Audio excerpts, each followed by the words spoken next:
وبركاته.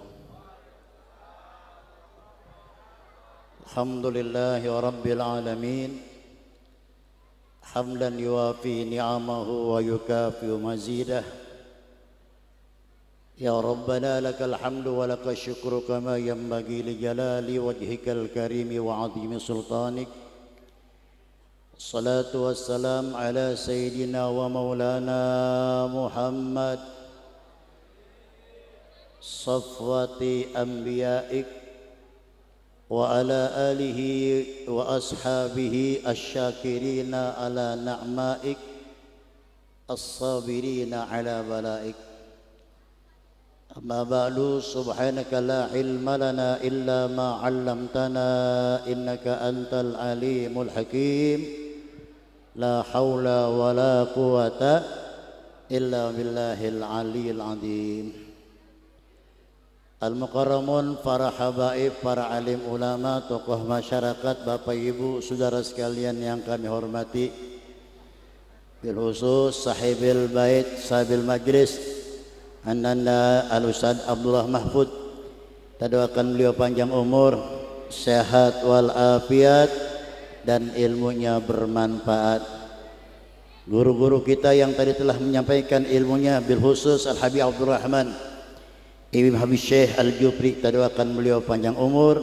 Habib Ali Ibn Sayyidil Walid Al-Habib Ahmad Al-Haddad, semua para habaib yang hadir pada malam ini, mudah-mudahan Allah selalu memberikan keberkahan kepada beliau dan Allah pun memberikan keberkahan kepada kita semua. Amin ya rabbal.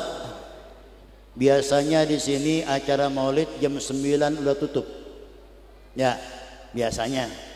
Sekarang sudah masuk jam 10. Gimana Ustaz? Tutup. Sedikit saja untuk ngambil barokah.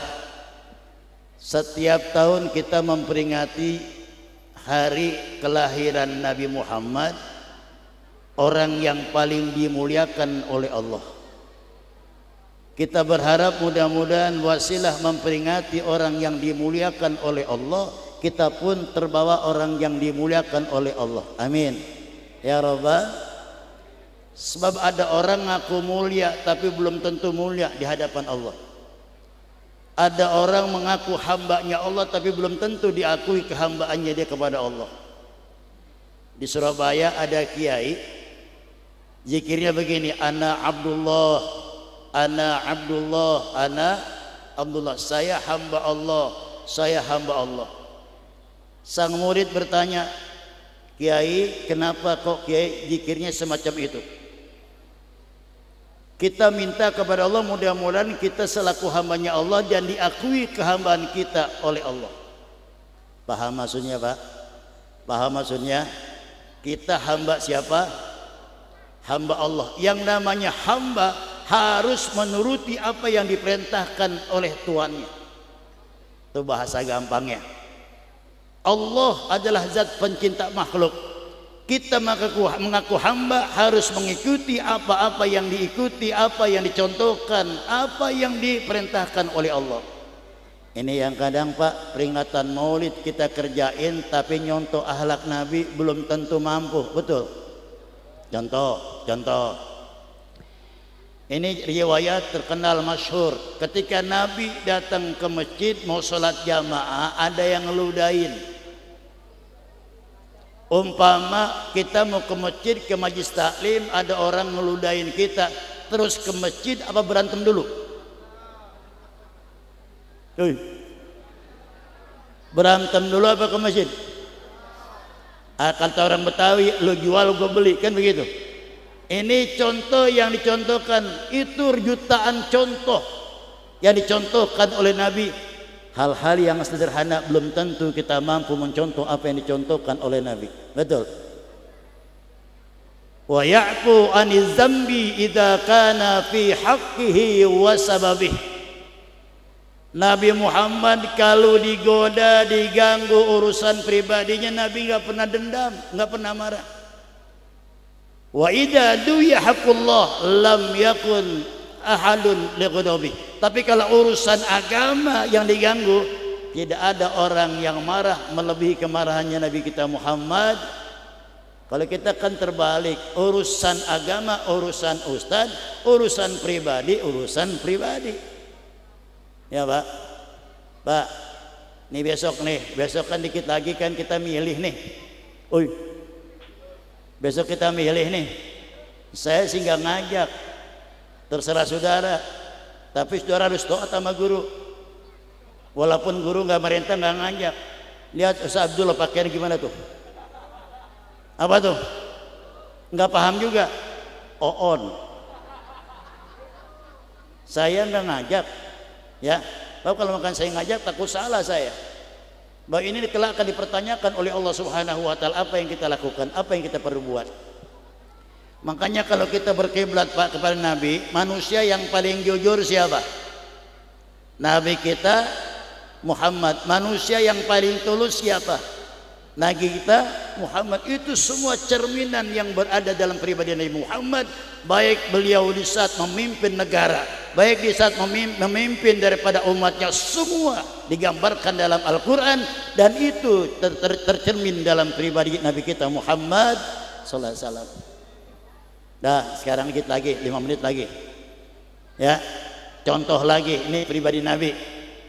Dalam berjanji diterangkan, wa yuhibbul fuqara'a wal masakina wa yajlisu ma'hum wa ya'udu mardahum wa yushayyi'u janaizahum wa la yahkiru faqira.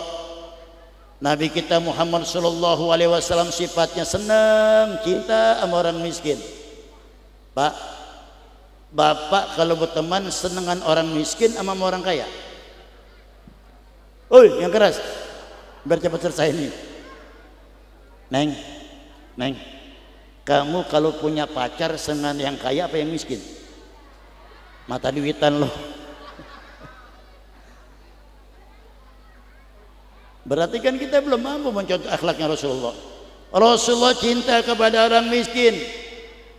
Rasulullah SAW bersanding dengan orang-orang miskin, dan Nabi Muhammad nggak pernah menghina orang-orang miskin. Kenapa Nabi Muhammad cinta kepada orang miskin?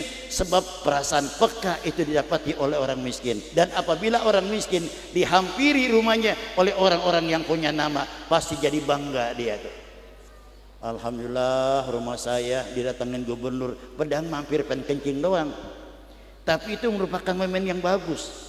Kita nggak menyalahkan, itulah yang bagus. Makanya Nabi senang kepada orang miskin. Kenapa? Yang kedua, Nabi Muhammad itu kalau dia bersanding dengan orang miskin, Pak, imannya supaya jangan tergeser.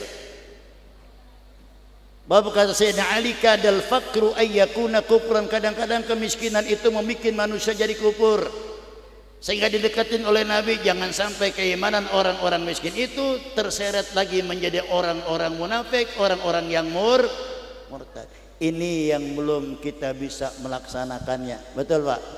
Ya Pak ya. Nah mudah-mudahan peringatan Maulid yang kita adakan setiap tahun, khususnya pada malam ini, ya Rabb, rubah sifat saya yang belum baik menjadi lebih baik, yang belum cinta menjadi cinta, yang sudah cinta menambahkan rasa cinta kepada siapa? Kepada Allah dan Rasulnya. Sebab kalau makan Pak kita ngomong cinta, ini kata ulama kalau seterangin panjang Pak. Kalau kita ngaku cinta kepada Allah tapi kita nggak pernah meninggalkan larangan Allah, fahuwa kazzab. Manidda hubballah min ghairi wara'in an maharimihi fahuwa kazzab. Orang yang ngaku cinta kepada Allah tapi dia nggak berusaha menjauhkan larangan-larangan Allah, maka pengakuan cinta kepada Allah mereka dusta. Mudah-mudahan kecintaan kita dengan tulus dan diakui kecintaan kita oleh Allah Subhanahu wa taala. Ini saja. Mohon maaf kurang lebihnya. Assalamualaikum warahmatullahi wabarakatuh.